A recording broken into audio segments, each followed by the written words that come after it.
Hello everyone and welcome to Finspace. तो आज की इस वीडियो के अंदर हम बात करेंगे टाटा मोटर्स लिमिटेड के बारे में।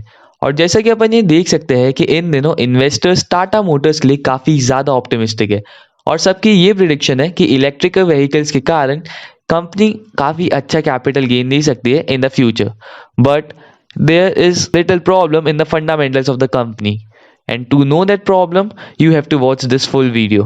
So without a delay, let's get started.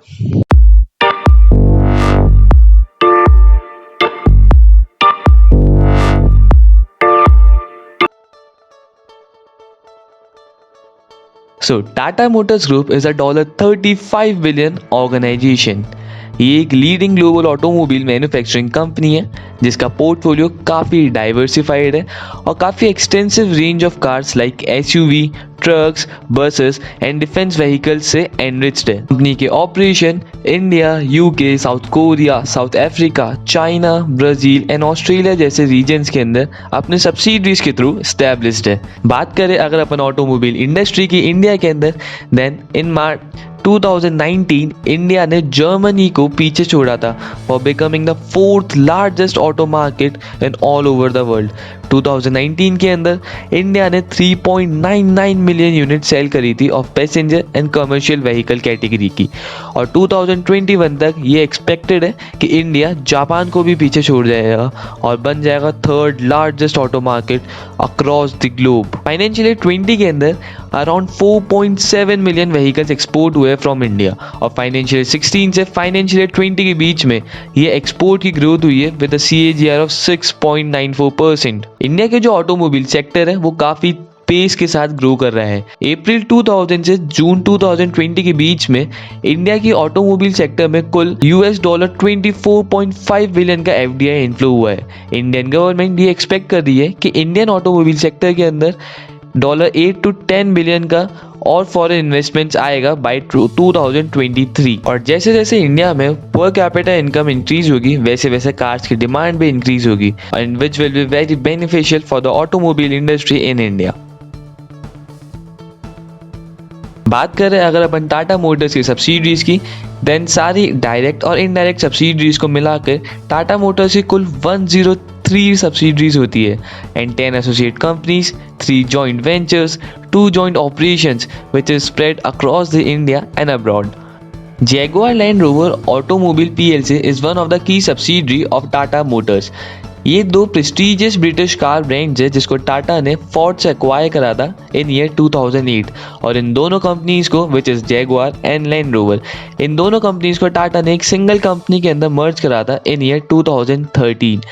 इस कंपनी का जो मेन ऑपरेशंस है वो मेनली यूके के अंदर स्टैब्लिश्ड है।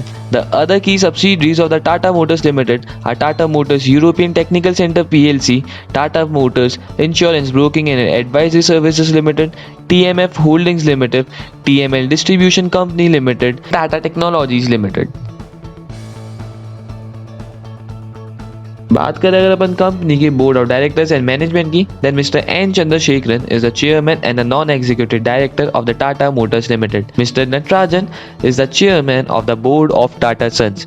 टाटा सन्स टाटा की 100 से भी ज़्यादा ऑपरेटिंग कंपनीज की होल्डिंग कंपनी है और प्रमोटर है। मिस्टर चंद्रशेखर ने बोर्ड ऑफ टाटा सन्स को ज्वाइन करा था in October 2016 and he was appointed as chairman in January 2017। Mister Chandrashekhar Tata को ज्वाइन करने से पहले रिजर्व बैंक ऑफ इंडिया के बोर्ड के डायरेक्टर थे in 2016। Mr. Günther Butchek is the MD and the CEO of Tata Motors Limited. Before entering into Tata Motors Limited, he was with Airbus Group, where he has served as Chief Operating Officer of Airbus and a member of the Group Executive Committee. Before the Airbus, Mr. Butchek worked at the Daimler AG, where he gained more than 25 years of experience in international automotive management.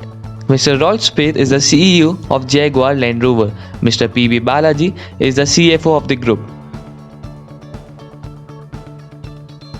बात करें अगर अपन company की share holding pattern की, then promoters इसके अंदर 47.34% shares hold करते हैं। म्यूचुअल फंड इसके अंदर 6.26% शेयर होल्ड करते हैं। FII NFPI इसके अंदर 17.68, other institutions holds 11.18 and public holds 17.54% share of this company. So now let's have a look upon the financials of the company. Company के financials को एनालाइज करने से पहले जो यहाँ पर एक बात ध्यान देने वाली है वो है कि कंपनी के अंदर काफ़ी ज़्यादा ट्रांसलेशन रिस्क प्रेजेंट है। सो बेसिकली ट्रांसलेशन रिस्क ये होता क्या है अपन ये समझते हैं। तो जब भी कोई कंपनी अपनी फॉरेन सब्सिडरीज के फाइनेंशियल स्टेटमेंट के फिगर्स को इंडिया के अंदर या इंडियन रुपीज़ के अंदर कन्वर्ट करती है according to the foreign exchange rate, और उस कन्वर्जन के कारण जो 2 सालों के अंदर डिफरेंस आता है उसे ट्रांसलेशन रिस्क कहते हैं। इसे एक एग्जांपल के थ्रू समझते हैं। मान लीजिए FY19 और FY20 के अंदर टाटा मोटर्स लिमिटेड की कोई सब्सिडरी का प्रॉफिट सेम था which is $100 and $100, but FY19 के अंदर जो फॉरेन एक्सचेंज रेट थी वो थी कि $1 was equal to ₹2 of 2 Indian rupees. तो जब FY19 के अंदर टाटा मोटर्स ने अपनी सब्सिडरी के $100 को इंडियन रुपीज़ के अंदर कन्वर्ट करा according to foreign exchange rate, then the profit came to be ₹200। और अब फाइनेंशियल 20 के अंदर वही फॉरेन एक्सचेंज रेट हो गई $1 is equal to 1.5 Indian rupees. तो जब अब टाटा मोटर्स अपने $100 के प्रॉफिट को FY20 के अंदर इंडियन रुपीज़ में कन्वर्ट करेगी तो वही सेम प्रॉफिट इंडियन करेंसी के अंदर हो जाएगा 150 का। सो जो 50 रुपीज़ का डिफरेंस आया वो उसे कहते हैं अपन ट्रांसलेशन रिस्क, और ये काफ़ी ज़्यादा इम्पैक्ट डालता है कंपनी के फिगर्स के अंदर। और टाटा मोटर्स ने अपने एनुअल रिपोर्ट के अंदर भी काफ़ी डिस्क्राइब करा है कि उनके बहुत सारे फिगर्स और बहुत सारे प्रॉफिट्स के अंदर काफ़ी सिग्निफिकेंट इम्पैक्ट डाला है ट्रांसलेशन रिस्क के अंदर भी। तो फाइनेंशियल्स को चालू करने से पहले ये एक बहुत ज़रूरी बात थी जानना। So now let's move on to the financials of the company. Company के इनकम स्टेटमेंट में अपन ये देख सकते हैं कि कंपनी की जो टोटल इनकम है वो कोई स्पेसिफिक ट्रेंड शो नहीं कर रही है, विच मीन्स FY17 के अंदर कंपनी की जो टोटल इनकम है वो डिक्लाइन हुई। इन FY18 it has increase. FY19 के अंदर वो और इंक्रीज हुई, but in FY20 it has decrease by almost 13%। बात करें अगर अपन कंपनी के एबिटा की तो वो लास्ट 5 सालों से लगातार डिक्लाइन हुआ है, and in FY20 it has decline by almost 40%। Company के पेट के अंदर भी अपन ये देख सकते हैं कि FY16 के अंदर कंपनी ने अपना 11,000 CR का नेट प्रॉफिट रिपोर्ट करा था। FY17 के अंदर जो डिक्रीज होके 6,000 CR का हो गया है, which is a decrease of almost 45%। FY18 के अंदर अपन उसके अंदर थोड़ा सा इंक्रीज देख सकते हैं, बट इन FY19 और FY20 इन दोनों ही सालों ने कंपनी ने नेट लॉस रिपोर्ट करा है अपनी एनुअल रिपोर्ट के अंदर।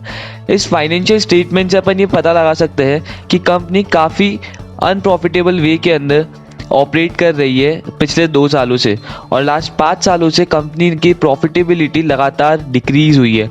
अगर अपन कंपनी के पैट को फाइनेंशियल 20 के पैट को फाइनेंशियल 16 के पैट से कंपेयर करते हैं तो it has almost decreased bye 200%।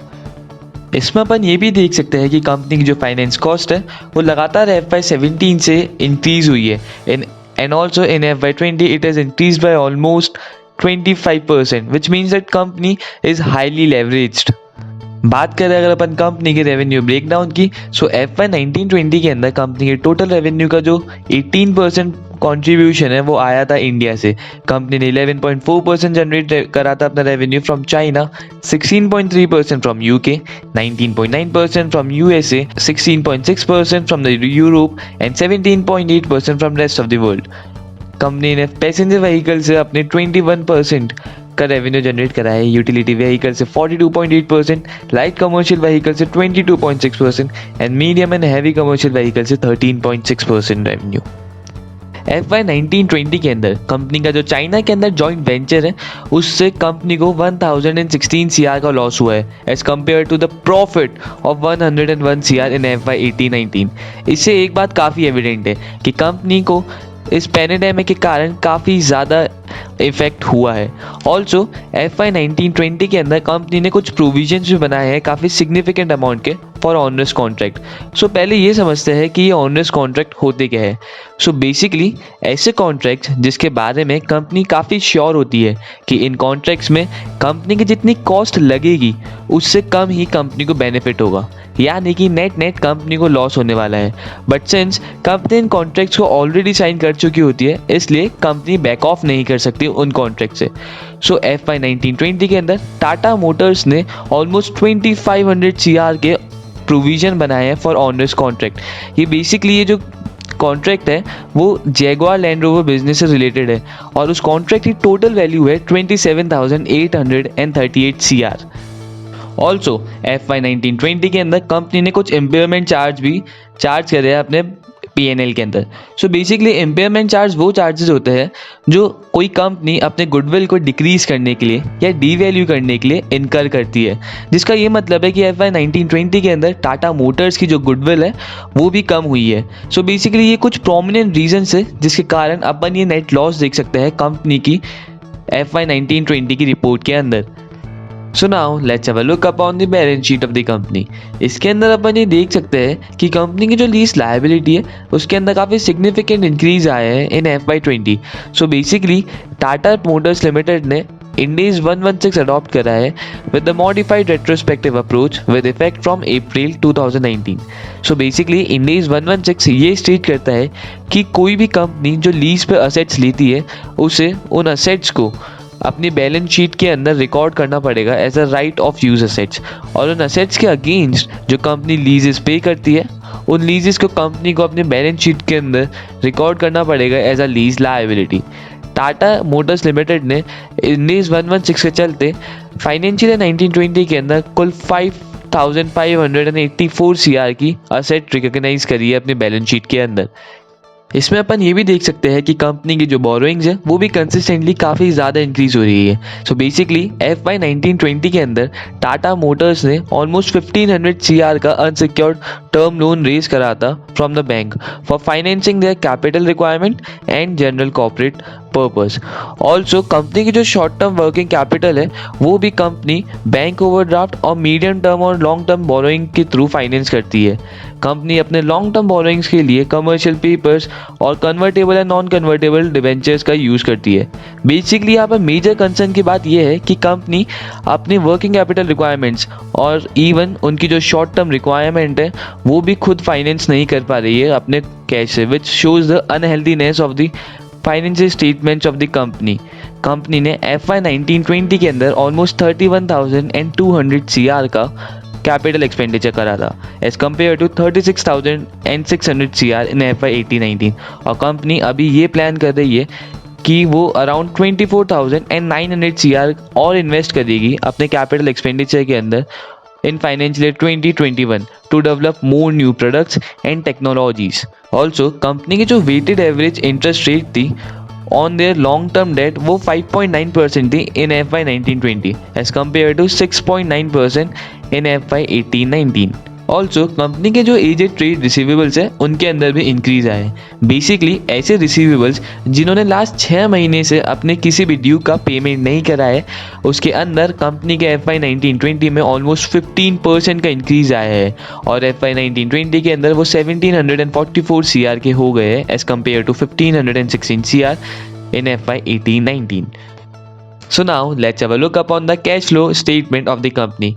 इसके अंदर अपन ये देख सकते हैं कि cash flow from operating activity का जो बैलेंस है वो फाइनेंशियल ईयर 20 के अंदर इंक्रीज हुआ है as compared to FY19, which shows कि कंपनी की जो ऑपरेटिंग एफिशिएंसी है वो इम्प्रूव हुई है in FY20 as compared to FY19। Cash flow from investing activity के अंदर जो इंक्रीज आया है वो बेसिकली इस कारण आया है कि कंपनी ने जो अपने सरप्लस अमाउंट है उसे डिपॉजिट्स करवाया है बैंक के साथ और अदर फाइनेंशियल इंस्टीट्यूशंस के साथ। कंपनी के जो क्लोजिंग कैश बैलेंस के अंदर डिक्लाइन आया है which is a point of concern, क्योंकि अगले 3 साल के अंदर कंपनी के बहुत सारे लोन्स मैच्योर होने वाले हैं और उसके लिए कंपनी को अपनी लिक्विडिटी मेंटेन करके रखनी पड़ेगी ताकि ऑन टाइम वो लोग अपने लोन्स को पे ऑफ कर सके विद इंटरेस्ट। कंपनीज के मार्जिन रेशियोज़ में अपन ये देख सकते हैं कि कंपनी का जो ग्रॉस प्रॉफिट मार्जिन है उसके अंदर ज़्यादा वेरिएंस नहीं आया है, वो कहीं सिग्निफिकेंटली वेरी नहीं हुआ है, विच मीन्स कि कंपनी अपने कॉस्ट ऑफ सेल्स को मेंटेन करके चल रही है। बट कंपनी का जो पेट मार्जिन और एबिटा मार्जिन है वो लास्ट 3 ईयर से कंसिस्टेंटली डिक्लाइन हुआ है। ऑल्सो कंपनी का जो ROCE है और ROE है वो भी लास्ट 5 ईयर से कंसिस्टेंटली डिक्लाइन हो रहा है, which is a point to be worried about. Company का डेट ऑफ इक्विटी रेशियो भी लास्ट 3 ईयर से कंसिस्टेंटली इंक्रीज हो रहा है। इनफैक्ट इन FY20 कंपनी ने अपनी इक्विटी शेयर कैपिटल भी इंक्रीज करी थी, that is from 679 CR to 719 CR, और उसके बावजूद भी कंपनी का जो डेट अपॉन इक्विटी रेशियो है उसके अंदर अपन ये इंक्रीज देख सकते हैं, which is a major concern from the point of view of an investor. बात करें अगर अपन कंपनी की क्वार्टरली रिजल्ट्स की, देन कंपनी का EBITDA margin, profit before tax margin and PAT margin, ये तीनों ही Q2 ऑफ FY21 के अंदर इंप्रूव हुए हैं as compared to Q1 of FY21, which is a good point from the point of view of an investor. अब नजर डालते हैं अपन कंपनी के पीयर कंपैरिजन पे।